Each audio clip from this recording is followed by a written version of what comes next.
Good afternoon, and welcome to episode 5 of Becoming Her Anyways. Today, we're going to talk about breaking cycles. Notice how I said afternoon. I did not break the cycle of recording the podcast, but I missed this morning. Um, so I just want to say welcome back to the podcast, The Chaos that is called My Life, otherwise known as this podcast. To Today, like I said, we're going to talk about breaking cycles, and it's not going to be soul cycles or spin cycles or, the cycles that you commit to every January for 3 weeks. We're going to talk about the big, ugly, exhausting cycles like teen pregnancy, abuse, drugs, alcohol. The family starter pack that nobody actually ordered. Some families pass down fine china. Mine passed down trauma, wrapped in foil and reheated every generation. But the buck stops here. Teen pregnancy for starts. In my family, teen pregnancy wasn't shocking. My great grandmother was a teen mom. My grandmother was a teen mom. My mom was a teen mom. It was basically our legacy. Like Oprah was handing out diapers. You get a baby and you get a baby. But my siblings and I, not just myself, decided that at some point we had to think and we were going to stop passing down this baby baton. We had to stop the relay race. And we did. Spoiler alert, we broke it. It was like running, more like, it wasn't like running, sorry. It was more like tripping, falling flat on our face, and still managing to crawl across the finish line. In other words, we were still sexually active, but we were using contraception. And we wanted to make sure that none of us became parents as teenagers. So that was the first cycle that we were able to break. Now, let's talk about abuse, because when you grow up in it, it feels normal.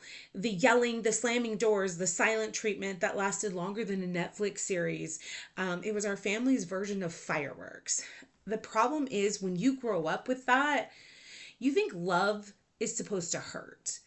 You think tension is romance, and you think a good relationship is one where nobody throws furniture, and then one day you realize, no, that's not love.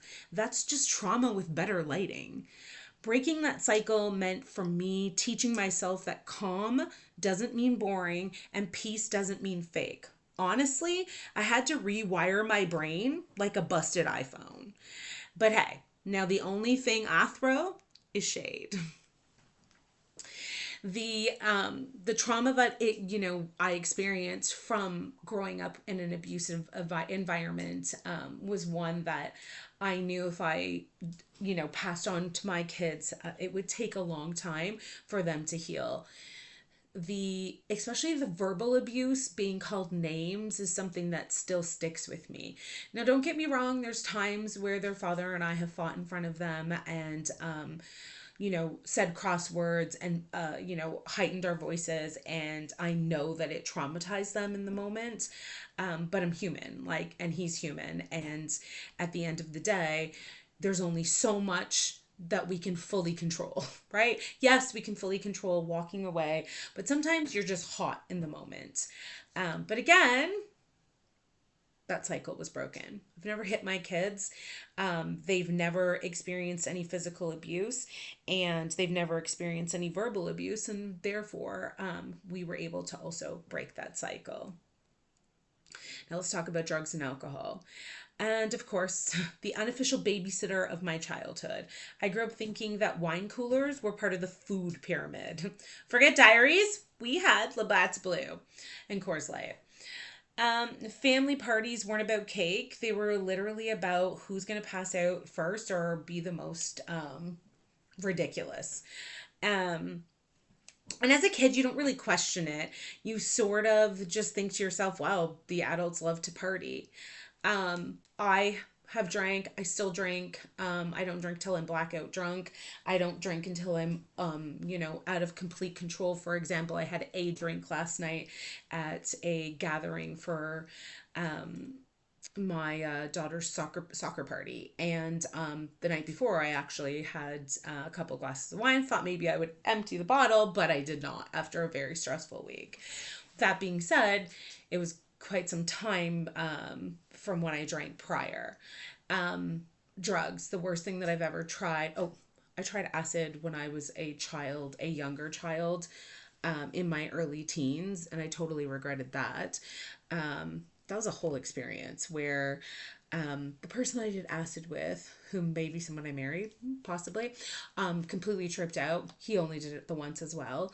Thought that Satan was in the basement, and we were under a blanket with a flashlight praying to God, hoping that he would take us off this, even though we had done it to ourselves.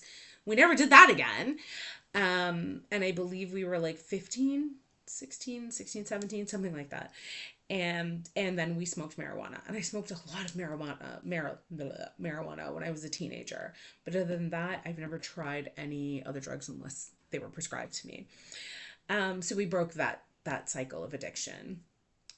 The the breaking the cycles, it just meant honestly deciding that nope, my kids don't need to see me blackout dancing to Bohemian Rhapsody on a random Thursday night.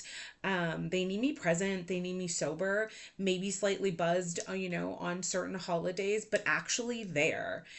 And let me tell you that showing up sober is like way scarier than showing up drunk, but it's also where the cycle breaks.